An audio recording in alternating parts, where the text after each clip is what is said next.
All right. The occult world, for the most part, rejects the term devil and Satan, but they love Lucifer. And the reason they love Lucifer is because, according to their theology, Lucifer has been treated wrong. And we've been completely taught wrong about Lucifer. Lucifer is the light bearer. He's the one to illuminate you. So we take a Jewish Old Testament. The Bible is Hebrew, but it was written by Jews. You cannot separate the Jew from the Old Testament. Can't do it. All right. And the idea is that when you write something like this, like sacred scriptures of the Old Testament, you write them, you have a tendency to slant the historical record and the theology of it to make you look good. In other words, make the Jews look good, to make their history look good. You would be amazed at how many people out there, when you start quoting the Old Testament, they'll look you eyeball to eyeball and say, you're quoting something written by a bunch of Jews. And it was written by people who wrote it for their own personal advancement, to make themselves look better in the eyes of the people. In other words, here you got this little handful on the eastern coast of the Mediterranean, a little small bunch of people over here, and they're going to make an enormous impact on the whole world, and so they're going to write an Old Testament, and they're going to make themselves look good. Here's the point in all of this.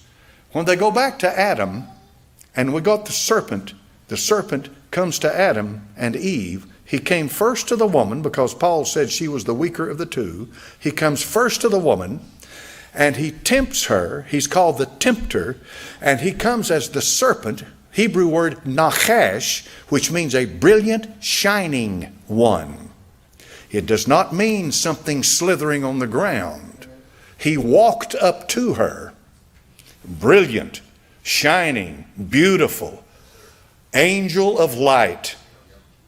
Ezekiel chapter number 28, every precious stone was thy covering. All of this brilliance, shining, sparkling, dazzling. She was immediately mesmerized.